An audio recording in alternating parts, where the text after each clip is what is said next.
Hey everybody, welcome back to another Blind Tuesdays. Hope you guys been enjoying the content on the channel as of late. Excuse me if I seem just a little tired in the eyes. Just had some work and then came home and took a little nap. So just excuse just if I look a little tired. Just in the midst of my work week, um, but uh, but we're here for another Blind Tuesdays, and for this week we spun the wheel and we got foreign language, and it's a very broad term, and that could be not culturally specific, so that doesn't mean that it has to be like from China or Japan or from Ireland. It doesn't have to be anything specific. It just has to be a foreign language, and or not Irish, what am I saying? Again, tired. So, um, you guys know what I'm referring to. It has to be something that isn't of American language or just basic English. Um, and obviously, I went to Japan for this because it's kind of the easy choice. And I mean, Japan also by cinematic language just provides such rich films, and the person I went to is also rich in just details and just in overall sensibilities. And in my opinion, the greatest filmmaker of all time. That person being Akira Kurosawa. And there's so many films of his that we could have chose, and um, I could have gone for something like High and Low, which is in the news now because there's a remake in the works. I think it's blasphemy to ever touch Kurosawa's work, even if it is someone like Spike Lee, which I'm not crazy about Spike Lee. I think he's okay. He's like Tarantino if Tarantino was just more race or specific, um, and more racially motivated, to be honest. Um, but yeah, I think that's just ridiculous why they're remaking it. Um, But could have gone for High and Low because the original High and Low is amazing. Could have gone for Throne of Blood, which is also incredible, great, probably the best Shakespearean adaptation out there. Um, could have gone for some other notable pieces here and there, but the one that I'm going to go with, I think, has such a importance, in my opinion, of all the films that Kurosawa's done. I think that this film is specifically his most important film. That film we're going to be discussing today is Yojimbo, which I believe was written by him and directed, of course, by him, Kurosawa, which follows a lone Ronin, played by Toshiro Mifune, and he stumbles upon, walks into a village where there are two separate parties, and there's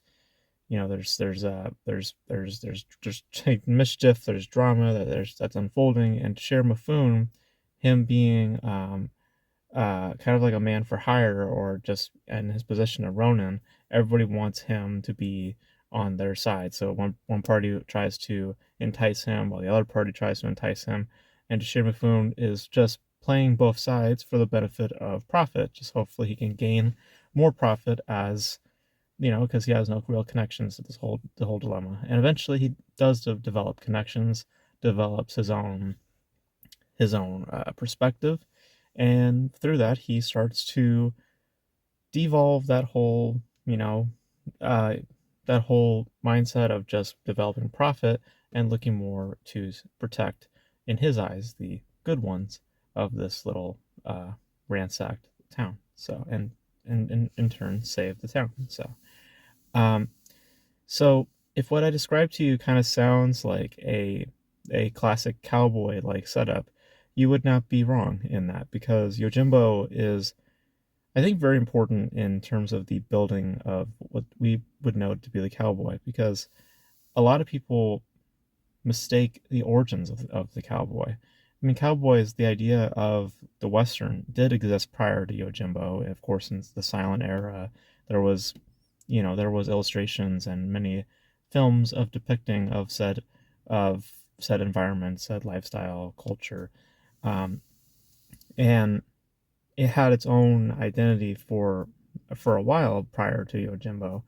But I think what Yojimbo gave is a new light, a new sense, a new energy to the whole the whole idea of what it means to be a cowboy through the eyes of a samurai, because that's in essence the origin point, at least in cinematic language, where the cowboy spawned from was through the eyes of the samurai, because the samurai are Japan's version of what a cowboy is, and in turn would be what we would turn into our North American sensibilities into what we know as a cowboy, because also nothing's more blatant than that, than just the what would come from Yojimbo and just from Kurosawa's work in general, how much Kurosawa has impacted the North American view or at least North America's birthing of what we would know to be the cowboy. Um, Kurosawa plays a huge part in that, and you see his work with Seven Samurai. What that became in North America became the Magnificent Seven. With this, it became a fistful of dollars. So you have your straight westerns, and then you have your spaghetti westerns that get that are impacted from Kurosawa's work. And I believe Toho even had a lawsuit out for the specific film Yojimbo because of just I remember, yeah, Fistful of Dollars was just basically a just copy and paste, except different settings, different environments. And Fistful of Dollars is also one of the most well-known westerns out there. So it's it's very, and with that being one of the most well-known westerns, it also makes its own impact and establishes a certain identity within our North American perspective. Just in here in North America, how we interpret the look of a cowboy and where those sort of influences come from. If you were to track the real origin point, it's from Japan. It's from someone like Akira Kurosawa. Um, but so it has a lot of cinematic importance. It's a film that carries a lot of history in how it's set things for North American audiences, and just establishing just what we know as the cowboy, kind of the stereotypes, sort of the logistics, the stories, those sort of beats that you will find in traditional cowboys or traditional westerns. You can thank people like Kira Kurosawa to kind of giving certain energy, certain ideas. Um, that's where it all kind of stems from. So, but in talking about Yojimbo proper though, um, I mean, it's what you get from it is another just brilliance that is from Akira Kurosawa, because Kurosawa, what he does so well, I mean, like I said, Kurosawa being such an influence on cinema, being one, I would argue, the most influential filmmaker out there, just because he's pretty much touched every genre that you can imagine. He's touched horror, um, he's touched drama, he's touched action, he's touched adventure, he's touched comedy, and Yojimbo has of a little bit of like of different flavors, and Kurosawa's work always does. There's nothing that's just specific to one sort of touch or one sort of feeling. There's certain waves of emotions that are always embedded within each of his movies, and they're all distinct in that. It's not that you watch his movies and you're like, oh, there's a certain style that goes along with this. It's just solid craftsmanship that gives way to multiple feelings. In the context of Yojimbo, there's obviously an emphasis on humor. You feel it throughout the entire movie, where there's this lightheartedness that is embedded throughout the film, specifically with throughout Toshiro Mifune, who, I mean, every time that I've seen, I mean, Toshiro Mifune, in my opinion, is also just the greatest actor out there, because his charm and the way that he carries himself within each of his roles, it's unmatched. I mean, that collaboration between him and Kurosawa, it's kind of tragic how, or sad that, that their collaboration ended on a sour note with I believe it was a Redbeard, which we've discussed on this channel. Um, but you know, they just rock together. They just create just great pieces. And Toshiro Mifune's like ability as a performer, him being able to just create such just like Kurosawa in how he forms his stories, creating such distinction in characters. Because you watch him in this, and then you see him in Throne of Blood, and then you see him in High and Low, and then you see him in Seven Samurai. They're all just different in their own way, and in this, he is just stoic, and it's stoicness that is warranted, that is also characterful, filled with charm, filled with charisma. Like it's a character that you just love to watch. You know, he's just a cool like it's one of the definitions of cool characters that are not just there for just like sexy looking looks like oh hey, it's not like something like that. It's just he has the the like his ability as a performer is able to give that character more meat, and it's not just him just being just like waving his face around and just kind of giving molders like looks like this. It's like it's not just that he has more weight on that. There's more weight to that character because of what he's bringing just in performance, and within that, it's an interesting character and interesting performance, and just generally just great. Like generally, just in general, just a great, just a great character and a great performance to go along with it. So, um, but but yeah, it's a film that carries a lot of importance, and I mean, craftsmanship wise, it's Kurosawa. So if you know anything about Kurosawa, you're gonna get something that is just just really well made. And I mean the black and white is always just incredible in his movies. I feel like he always finds a balance in between the darker tones and the lighter tones. um i I like how we as an audience also get wrapped up in the circumstance as if we're kind of viewing it all from Toshiro Mifune's character standpoint. um like generally speaking, I mean, it's just solidly made. It's solidly made. It's also highly important in just how it has built, um, um, how it establishes a lot of what we know as the cowboy later on, um, and it's also just hella fun. Like of all Kurosawa's films, um, like I revisit a lot of other ones he does, but Yojimbo I revisit quite a bit just because of all the films that he has made. This one is the most fun of his, and because it just seems like they were more relaxed when making this film because of the other films. It felt like there was more of an attention, like it felt like there had to be a certain degree of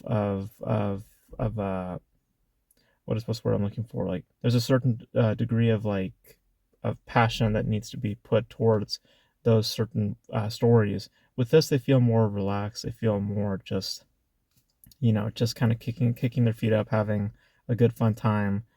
And luckily, in just that attitude, it's still great. It's not that the quality falls because of it. It's still strong. And you get great performances. Shimafune just being who he is, just being amazing. Um, it's just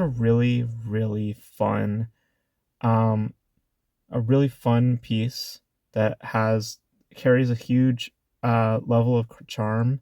Uh, uh, Emphasizes more on fun than previous Kurosawa's work, um, and just generally speaking, just by technicality, just by overall presentation, by overall execution, it's just solidly made. And I love revisiting revisiting it from time to time just because, like choreography wise, just by just how everything is set up. Um it's just really well made, and nothing more to say really than that. Just it's just really really well made, and generally speaking, pretty damn good. I mean, it's Kurosawa. I mean, what do you expect? So, and thankfully, what you get is still something that is of the same quality, or something that can match up to something like Seven Samurai or Throne of Blood. But, and like I said before, there's also, it's all to do with the distinction in those movies. Seven Samurai, there's a wakefulness. Throne of Blood, It's some in many respects is like his closest to horror, in that just describing paranoia and stuff like this. It's paranoia and all that other stuff. This is just purely just, you know, purely just a hero story, and it's just good fun. So I have more to say than that. So yeah, so those are my thoughts on Yojimbo. I really love it. I really love Yojimbo. Again, just anything Kurosawa related, I'm automatically gonna love. Um, but yeah. So this being Blind Tuesdays, I will be spinning the wheel once again, and whatever I land on, you will find out, and whatever it is, it's gonna be right here. So whatever that's gonna be for next week's Blind Tuesdays. So there you have it. So that's gonna be it for this video, guys. Thank you guys for tuning in. Apologies if I seem a little just out of it, a little tired. Just like I said, just in the midst of my work week, and just had some energy, had some thoughts bubbling, percolating. Just again, like if my words, are not like fully there, like just sorry, just a little tired, um, but yeah, but you guys, what are your thoughts on Yojimbo? If you guys have seen it, your thoughts on Kurosawa, your thoughts on Toshiro Mifune. That collaboration is just like people talk about Scorsese and De Niro. I mean, I like Scorsese and De Niro and their collaborations. This is the best, hands down. Um, but you guys want to know your thoughts?